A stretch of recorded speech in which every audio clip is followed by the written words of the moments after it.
कई सालों से H1B वीजा भारतीय प्रोफेशनल्स के लिए एक ऐसा रास्ता रहा है जिससे लोग अमेरिका जाकर अपनी जिंदगी, करियर और फ्यूचर अपॉर्चुनिटीज को आगे बढ़ाते हैं।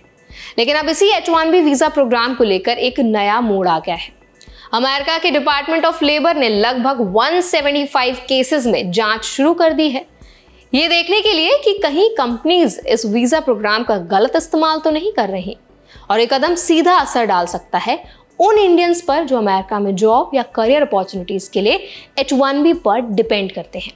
तो इस वीडियो में आज हम समझेंगे ये 175 जांचें क्यों शुरू की गई हैं, H1B वीजा मिसयूज क्या होता है, नया $1 lakh fees proposal H1B applicants को कैसे इंपैक्ट कर सकता है, इसका सबसे बड़ा असर इंडियन वर्कर्स और कंपनीज पर कैसे पड़ेगा और सबसे इंपॉर्टेंट, इंडियन एप्लीकेंट्स को आगे कैसे सावधान और प्रिपेयर्ड रहना चाहिए। तो चलिए फिर स्टेप बाय स्टेप पूरी कहानी को समझ लेते हैं। हाय, मेरा नाम है वर्षा दुबे और आप मुझे देख रहे हैं NBT टेक एड पर। सबसे पहले अमेरिका के लेबर डिपार्टमेंट ने सितंबर महीने में प्रोजेक्ट फायरवॉल शुरू किया था, जिस पर हमने पहले भी काफी सारी वीडियोस बनाई हैं। इसका एम था ये देखना कि कई कंपनीज कम सैलरीज देकर फॉरेन वर्कर्स को तो हायर नहीं कर रही, जबकि उसी काम के लिए अमेरिकन वर्कर्स अवेलेबल हों। यानी सीधी भाषा में कहें तो एक कदम इसलिए लाया गया कि ताकि अमेरिकन जॉब्स को सेफगार्ड किया जा सके। इस पूरे मामले को खुद American labour secretary Lori Chavez DeRemer approve कर रही हैं। उनका कहना है कि सरकार हर पॉसिबल टूल इस्तेमाल करेगी ताकि H1B वीजा का गलत फायदा ना उठाया जाए।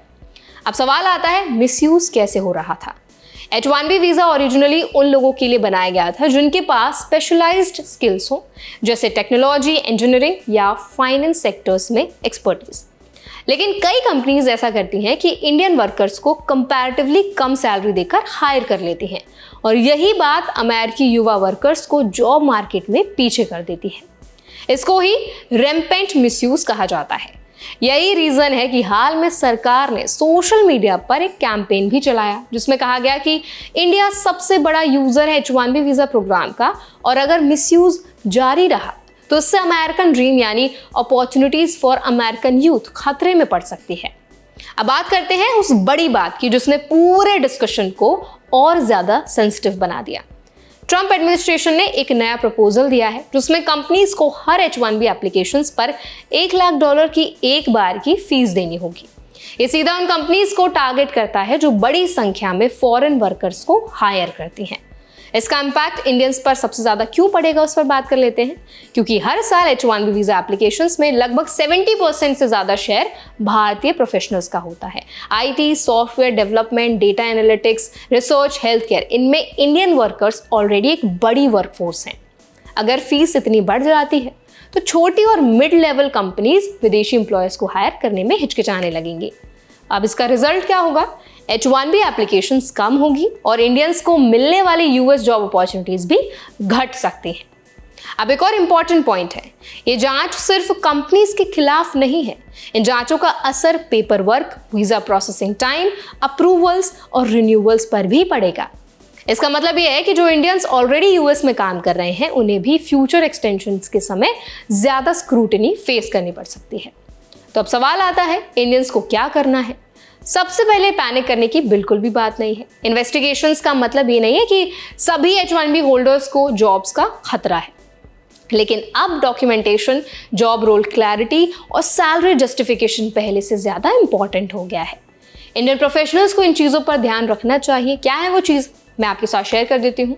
आपका जॉब रोल जेन्युइनली स्पेशलाइज्ड हो, आपकी सैलरी US मार्केट स्टैंडर्ड के हिसाब से हो, कंपनी और एम्प्लॉय दोनों की डॉक्यूमेंटेशन क्लियर और ट्रांसपेरेंट हो, और अगर आप H1B अप्लाई करने की सोच रहे हैं तो स्किल अपग्रेडेशन पर फोकस जरूर रखें। साथ ही इंडियन स्टूडेंट्स के लिए भी एक पॉइंट है, जो स्टूडेंट्स आगे जाकर H1B के लिए अप्लाई करते हैं उन्हें अपने इंटर्नशिप्स, प्रोजेक्ट्स और नेटवर्किंग को ऐसे बिल्ड करना होगा जिससे कंपनीज उन्हें हाई वैल्यू एम्प्लॉय माने, ना कि सिर्फ वन मोर फॉरेन वर्कर। आखिर में समझने वाली बात यह है कि अमेरिका एक ऐसी इकोनॉमी है जहां स्किल्ड टैलेंट को हमेशा प्रायोरिटी दी जाएगी, लेकिन अब कंपटीशन, स्क्रूटनी और रेगुलेशंस पहले से ज्यादा कड़े हो चुके हैं, स्ट्रिक्ट हो चुके हैं। इसीलिए स्ट्रैटेजी सिंपल है, अपनी स्किल वैल्यू स्ट्रॉन्ग करो, सही कंपनी चुनो और पेपर वर्क हमेशा मजबूत रखो। ये पूरी सिचुएशन शॉर्ट टर्म में टफ लग सकती है, लेकिन लॉन्ग टर्म में ये स्किल्ड प्रोफेशनल्स को और ज़्यादा वैल्यू देगी, मौके भी बहुत ज़्यादा मिलेंगे। तो आई होप ये वीडियो आपके लिए हेल्पफुल रहा होगा। इस वीडियो से आपको कुछ ना कुछ तो ज़रूर सीखने को मिला होगा, ज़रूर आपकी जो नॉलेज है वो बड़ी होगी।